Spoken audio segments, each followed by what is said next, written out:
उत्तर प्रदेश की राजनीति में एक महत्वपूर्ण हस्ताक्षर रहे नेताजी यानी कि मुलायम सिंह यादव अब हमारे बीच में नहीं है। राज बब्बर जो कि अब कांग्रेस में है, उन्होंने 1.5 दशक से भी लंबा समय समाजवादी पार्टी में गुजारा। कई बार वो सांसद भी बने पार्टी की तरफ से। और राज बब्बर जो हैं उन्हें अपना गुरु, अपना दोस्त मानते रहे। इस वक्त मेरे साथ मौजूद हैं खुद राज बब्बर जी, हमसे खास बातचीत करने के लिए। हम उनसे पूछेंगे अब उनकी यादें जो जुड़ी हैं नेताजी के साथ उसके बारे में। राज बब्बर जी, किस तरह का आपका एसोसिएशन था मुलायम सिंह यादव जी के साथ, नेताजी के साथ? किस तरह की यादें आपके जहन में इस वक्त आ रही हैं जब वो हमारे बीच में नहीं है? देखिए, बहुत यादें जब कहा जाए तो बहुत लंबी बात हो जाती है, लेकिन फिर भी मैं कोशिश मेरी ये रही कि मुख्तसर सी बात करके आपको जो इस एसोसिएशन जो मेरा साथ रहा है नेताजी का, या जब मैंने नेताजी को पहली बार जब कैसे मिला, कैसे देखा, शायद 66-67 की बात है। मैं 9th क्लास में था और समाजवादी युवजन सभा का डेलीगेट बना था, बहुत यंग था। मुलायम सिंह जी मथुरा से कुश्ती जीत कर आए थे और हमें ये कहा गया था कि हमें मुलायम सिंह जी का स्वागत करना है। तो हमने वाटर बॉक्स के चौराहे पर मुलायम सिंह जी का स्वागत किया। उस वक्त यह था कि एक बहुत ही नौजवान पहलवान वहां से कुश्ती जीत कर आया। थोड़े दिनों के बाद में सुना कि बहुत ही कम उम्र का इटावा से जो एमएलए हुआ है, उन्हीं का नाम मुलायम सिंह यादव है। और हमें लगा कि हम इनको जानते हैं, पहचानते हैं जी। ऐसे ही दौर बीतता चला गया। 87 के अंदर वीपी सिंह साहब के साथ आया। उन्होंने मुझे साथ देने के लिए एक हाथ उनके साथ लिया, मैंने उनके साथ चला, उनके साथ कैंपेन की। मुझे वीपी सिंह जी ने भी, चौधरी देवीलाल ने भी, बहुत लोगों ने कहा कि मैं राजनीति में आ जाऊं, और तो मैंने हंसते हुए कहा नहीं, मैं राजनीति में नहीं आऊंगा। बल्कि प्रतीश नंदी ने मुझे एक मजाक भी किया। जब मैं वीपी सिंह साहब को लेके जब शादरी में प्रेस कॉन्फ्रेंस थी, वहाँ उन्होंने मुझसे पूछा तो फला एक्टर राजीव जी के साथ हैं तो आप जो है अब वीपी सिंह के साथ आएंगे? तो मैंने हंसते हुए कहा नहीं, मैं किसी चुनावी राजनीति में नहीं आऊँगा और मैं वीपी सिंह जी के साथ चुनावी राजनीति के लिए नहीं आया हूँ। वाकई में कैंपेन ख़त्म की और मैं वापस अपने यहाँ आ गया। उसके बाद 1992 में जो हादसे हुए, उन हादसों में जो कुछ भी हुआ, बाबरी मस्जिद ढाई गई उस वक्त का, कुछ भी हुआ, उसके बाद हम यहाँ पे बहुत मजलूम थे। कैंप लगे, हिंदुओं के भी कैंप लगे, टेंट लगे, मुस्लिम्स के भी कैंप लगे। चंद एक लोग थे जो हम लोग काम कर रहे थे। हमारे साथ बहुत सारे लोग जुड़े। दत्त साहब थे, सुनील दत्त साहब, दिलीप कुमार साहब थे। मुझे भी उनके साथ रहा और मैंने भी काम किया। और मैंने दरअसल दोनों चालों में, हिंदू चाल में भी राधा भाई चाल थी, इधर यहाँ भी, और मुस्लिम डोंगरी में, मुस्लिम कैंप्स में भी। और लोगों के अंदर थोड़ा सा प्यार भी बढ़ गया था। तो मुलायम सिंह जी का फ़ोन आया। उन्होंने मुझसे कहा कि मैं बम्बई आना चाहता हूँ, मैं उन लोगों से मिलना चाहता हूँ। तो मैंने कहा आप आइए। एयरपोर्ट पे थे तो मैंने उनसे कहा कि देखिए आप दोनों कैंपों में चलेंगे? हाँ, हम दोनों कैंपों में चलेंगे, हिंदुओं के यहाँ भी जाएंगे, मुसलमानों के यहाँ भी जाएंगे। तो मैं उनको लेके गया दोनों कैंपों में। फिर थके हुए थे शाम को,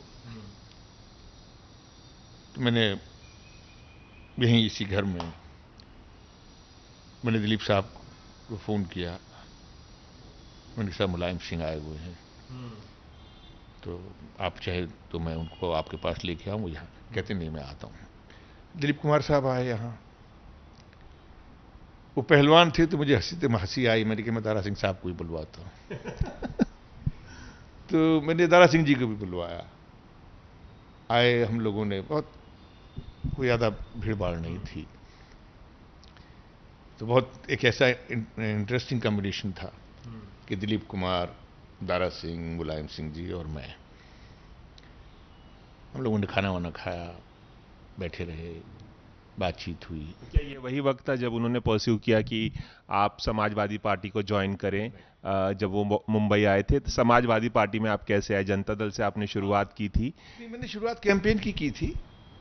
समाजवादी युवजन सभा को तो मैं रहा था, पहले से भी सदस्य था, लेकिन मैं फिल्मों में आने के बाद में सब इस राजनीति के उससे हट गया था और अपना एक्टिविस्ट जरूर था, लेकिन मैं काम कर रहा था।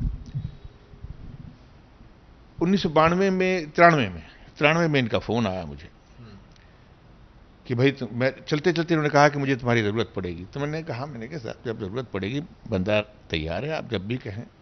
हाँ मैं बता रहा हूँ तुम्हें, ठीक। 93 में इनका फ़ोन आया और मुझसे कहा कि भाई मुझे तुम्हारी ज़रूरत है, तो मुझे टाइम दो। मैंने कहा जी हुक्म करें, नवंबर दिसंबर की बात नहीं होगी शायद। तो मैंने कहा जी कहें कि नहीं भाई तुम हमें कैंपेन के लिए टाइम दो। मैंने मुझे लगा 5-7 दिन मांगेंगे। बोले, मैंने कहा जी कितना समय? बोले कम से कम 20-22 दिन चाहिए तुम्हारे। पहले हेलीकॉप्टर नहीं हुआ करते थे, जहाज वहाज नहीं, हम लोग बाई रोड ही जाया करते थे। तो मैंने कहा इतने दिन मार डालेंगे मुझे, 63 फिल्में हैं मेरे पास में यहाँ। अरे भाई तुमने कहा था मुझसे। इतने प्यार से और इतने हक से उन्होंने कहा। मैंने कहा अच्छा था। मैंने ठीक है यहाँ एडजस्ट किया। मैं इनके साथ 20-22 की जगह 25-27 दिन लग गए। मैं कैंपेन किया और फिर सुबह चला आया। आने के बाद में मैं ऊटी में पहला नीलानी की शूटिंग कर रहा था। 94 में सरकार वकार बन गई थी इनकी। तो इनका फ़ोन आया, तुम भाई लखनऊ आओ।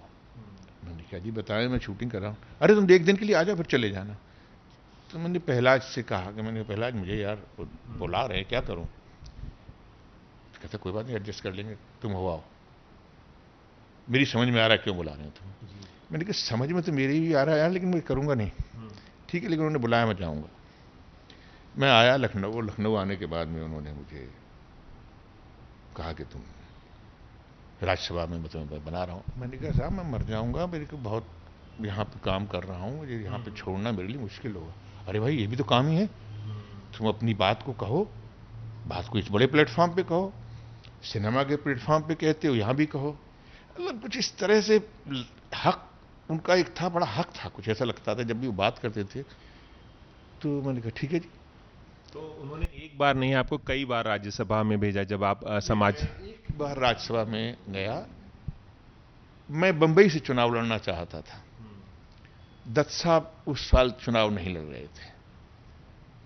तो मैंने दत्त साहब से पूछा, मैंने उनसे कह दिया मुलायम सिंह जी से, मैंने कहा साहब देखो अगर मैं चुनाव आपने राज्यसभा में ले गए, लेकिन अब मेरे पर बहुत ज़्यादा प्रेशर है कि मैं चुनावी राजनीति में आऊँ, तो मैं चुनाव बंबई से लड़ूंगा। दत्त साहब नहीं लड़ रहे हैं। तो मैं दत्त साहब के पास में आया, ये बड़ी कुछ आपस की बात थी। दत्त साहब ने कहा कि नहीं राज, तुम चुनाव मत लड़ो। मैंने कहा सब शर्मा थे, मैं यहाँ से चुनाव नहीं लड़ूंगा। मैंने उनको मना कर दिया। मैंने कहा मैं चुनाव नहीं लड़ रहा हूँ, मैं राज्यसभा की। नहीं तुम इधर आओ। तो मुझे यूपी से उन्होंने कहा तुम आगरा चुनो, आगरा तुम्हारा घर है, तुम्हारी जगह है, ये तुम्हारी पहचान है, मतलब बहुत, तुम आगरा से चुनाव लड़ रहे हो। और उन्होंने इतना कहना ही था, उन्होंने अनाउंस भी कर दिया। तो 99 में मैं चुनाव आगरा से जीता, समाजवादी से। 2003 में मैं समाजवादी से आगरा में ही जीता।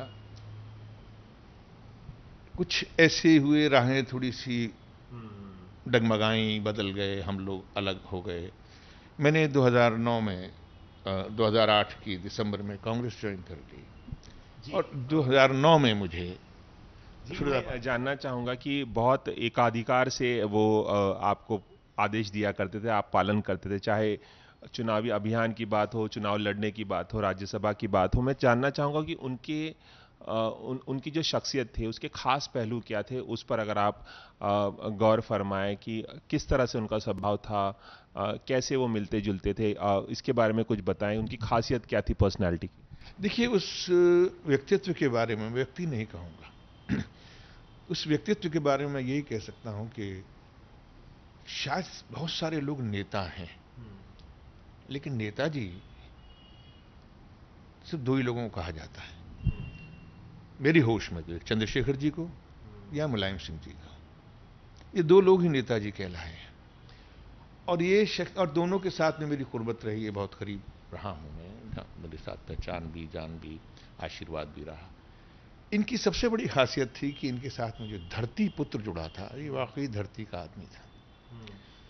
इनको कोई गुरेज किस्म की चीज नहीं थी, किसी से मिलने में कोई गुरेज नहीं था।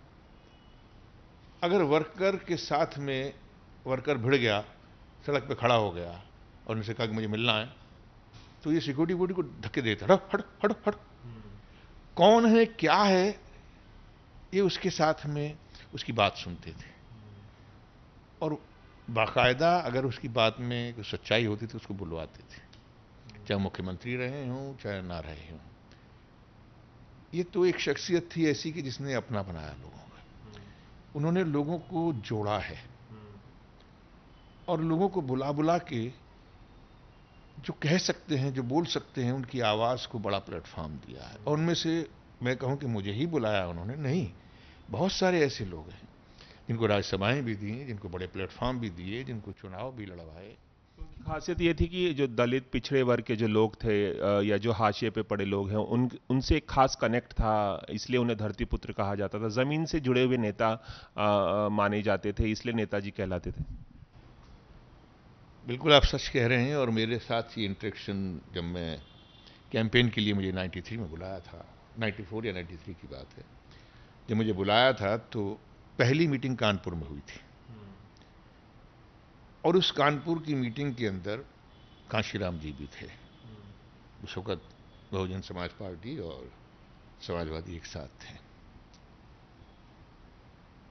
और मुझे कांशीराम जी का भी प्यार मिला। मुझे मुलायम सिंह जी ने और कांशीराम जी ने दोनों ने बीच में खड़ा किया और अपने हाथ ऐसे उठाए थे, एक तरफ कांशीराम जी एक तरफ मुलायम सिंह जी। तो मैं हंसने लग पड़ा। मैंने कहा भाई मुझे आप क्या समझ रहे हैं, मैं हनुमान हूं क्या? मैंने धीरे से कहा है, मैंने कहा मैं हनुमान हूं, आप तो राम एक लक्ष्मण दोनों इकट्ठे हो गए, आप जैसे करके मेरे हाथ उठा दिए, मेरे में गदा उठाने की हिम्मत नहीं है। तो वो हंसने लग पड़े, नहीं तुमसे गदा नहीं उठवाएंगे, तुमसे बहुत कुछ उठवाने वाले। दोनों ने एक साथ बोला। तो कम से कम ये था कि उन्होंने, और जो कांशीराम से कहा करते थे, देखो बिना एसी गाड़ी में बैठते हैं, एसी गाड़ी में वो भी कांशीराम जी की, लेकिन वो एसी नहीं चलाएंगे। तो मतलब तारीफ करना दूसरे की, दूसरी गाड़ी में बैठ के मैं उनके साथ बैठा हूं, देखना। अच्छा फिर मैं बंबई से आया था तो उनको लगता था कि पता नहीं मेरी कैसी आदतें होंगी, कैसा होगा। तो एक दोस्त था उनका, उसके यहाँ कहा था अभी रात का खाना तुम्हारे यहाँ खाएगा। तो मेरी समझ में नहीं आया, सब कुछ है होटल वोटल नहीं, उसके यहाँ पहले मुझे छोड़ना, मुझे वहाँ छोड़ के फिर जाना अपने घर। तो उत्तर प्रदेश की राजनीति को किस तरह से उन्होंने बदला, इस पर आप क्या कहना चाहेंगे? जो उनका जो योगदान रहा है समाजवाद को, जो उन्होंने बढ़ावा दिया, अपनी पार्टी समाजवादी पार्टी के रूप में जिसकी उन्होंने संस्थापना भी की थी, उत्तर प्रदेश की राजनीति में उनके योगदान को, और वो जो एक सशक्त हस्ताक्षर रहे इतने सालों तक, इतने दशकों तक, उसे आप कैसे सम अप करना चाहेंगे, क्या कहना चाहेंगे? मैं सबसे पहले एक शब्द में खत्म करना मैं कहूंगा अपनी बात को, कि नेहरू जो थे एक वो समाजवादी थे जो गांधी के विचारों को लेकर चल रहे थे। गांधी और लोहिया, जो बहुत ही सशक्त, लोहिया ने गांधीवाद को पकड़ने की कोशिश की और उस परंपरा को, गांधी लोहिया की परंपरा को, उस पर पार्टी को चलाने वाला समाजवादी वो था मुलायम सिंह यादव। मुलायम सिंह यादव सिर्फ, अगर जो कुछ लोग उनके बारे में युग पुरुष कह रहे हैं, तो मैं कहूंगा कि समाजवाद का युग पुरुष आज वाकई हमें छोड़ के चला गया है। उन्होंने उन तमाम समाजवादियों को जगह जगह से, छोटी छोटी जगहों से उन्होंने ढूंढ ढूंढ के निकाला, चाहे वो जेल में रहे हों, चाहे वो समाजवादी की लोहिया की लड़ाई लड़ी हो। उन्होंने उन लोगों को साथ में लेके उन्होंने इस समाजवादी पार्टी का गठन किया। बहुत सारी चीजें आगे बढ़ जाती हैं जब, तो बहुत चीजें फैलती चली जाती हैं, बिखर जाती हैं। आज जब वो हमारे बीच में नहीं है, हमें छोड़ के जा चुके हैं वो, सबसे ज़्यादा कौन सी बात आपको याद आती है जो आपसे उन्होंने पर्सनली कही हो और आपके जहन में वो चस्पा हो गई हो हमेशा के लिए? वो कौन सी बात है जो आपको याद आती है इस वक्त जब वो नहीं है हमारे बीच में? मुलायम सिंह यादव ने कभी भी उनकी बात या उनसे कुछ कहने वाला व्यक्ति हो, कभी भी अपना विरोधी नहीं माना, कभी भी अपना दुश्मन नहीं माना। मैं समाजवादी पार्टी से दूसरी पार्टी में चला गया, मैं सांसद भी बन गया, जबकि मेरे बस में नहीं था। मेरा नाम पहले अनाउंस हो गया था और उनकी पुत्रवधू का नाम बाद में अनाउंस हुआ था फिरोजाबाद में। मेरे लिए बड़ा मुश्किल था कि मैं घर में ही चुनाव लड़ रहा था। मेरे लिए परिवार के एक रिश्ते भी थे उनके साथ। चुनाव जीतने के बाद में मैं जब वहां आया तो मैं इनसे आंखें चुराता था लोकसभा में। कभी सीढ़ियों पे हूं तो ये आगे जा रहे हो, जब तक बैठ ना जाए मैं जाता नहीं था। मुझे डर सा लगता था। एक दिन आमना सामना हो गया, मेरे कंधे पर हाथ रखा, देखो ठीक से काम करना, मैं तुम्हारी क्षमता को जानता हूं, ठीक से काम करना। मेरी समझ में नहीं आया। ये शब्द आज सुनने को नहीं मिलते। आज तो आप किसी के सामने आवाज कर दो तो आप दुश्मन बन जाते हैं, बागी बन जाते हैं। तो जब आप पार्टी छोड़ के गए, चाहे वो किसी भी वजह से, नाराज नहीं थे आपसे? वो कभी डांटा नहीं उन्होंने? नहीं, इतना गुस्सा नहीं किया कि 1.5 दशक तक पार्टी के साथ रहे और आप छोड़ के चले गए? कभी नहीं, बल्कि ऑन द कॉन्ट्री कुछ ऐसा इत्तेफाक हुआ। ये अभी चुनाव, मैं अभी जब राज्यसभा में था उत्तराखंड से, तो उनका जो घर है अशोका रोड पे, उसके सामने मुझे घर मिला। वो दोनों बराबर के घर थे, तो मैं बहुत शर्माया। मैंने कहा यार मुझे इस घर में क्यों लेके आ रहे हैं? तो मैं घर के अंदर जाऊं, बराबरी का घर, तो मैं कैसे जाऊं? तो मैंने उनके कहा, जान पहचान के थे सिक्योरिटी वाले, मैंने कहा मुझे नेताजी से मिलना है। बोले नेताजी भी जा रहे हैं। तो मैंने कहा अच्छा ठीक है। तो जैसे वो निकले मैं बाहर खड़ा हो गया। कैसे हो? मैंने कहा जी मुझसे, मैं बस यही कह सकता हूं कि आपने यहां खड़ा कर दिया मुझे कि अपने घर के सामने बुला लिया आपने। कहते आशीर्वाद दिया। आशीर्वाद दिया। और तो आखिरी सवाल, अब जब वो हमारे बीच में नहीं है, जब ये खबर आई, तो क्या आपकी अखिलेश यादव से बात हुई, इनके बेटे से बात हुई? क्या कुछ बात हुई, संपर्क हो पाया? मैं अभी किसी से इसलिए नहीं कि परिवार के अंदर बहुत सारी चीजें इस वक्त बहुत परेशान हो गई। सैफई जाना है उन्होंने, सुन रहा हूँ, लेकिन मैं अभी 3 दिन पहले ही हॉस्पिटल में मिल के आया था। हाँ, मैं अखिला परिवार से मिल के आया। मुझे मालूम था, उस दिन न्यूज़ बहुत ज़्यादा टेलीविज़न पर चल गई थी कि बहुत तबीयत खराब है, परिवार आ गया है ये। तो फिर मैं यहाँ से स्पेशली गया था, एक ही दिन के लिए गया था, बस उनसे मिल के वापस आ गया। मतलब वहाँ परिवार से मिल के, क्योंकि वो तो आईसीयू में थे, वेंटिलेटर पे थे, तो मैं केम बैक। चलिए, मुलायम सिंह यादव जी के जो तमाम यादें हैं हमसे साझा करने के लिए, एबीपी न्यूज़ से साझा करने के लिए आपका बहुत बहुत शुक्रिया। ये आभार आपका। तो ये थे हमारे साथ राज बब्बर जी, जो मुलायम सिंह यादव जी यानी कि नेताजी की तमाम यादें, जो खुशनुमा यादें रही हैं बचपन से लेकर अब तक की तमाम यादों को हमारे साथ साझा कर रहे थे। कैमरामैन विजय देसाई के साथ रवि जैन, एबीपी न्यूज़, मुंबई।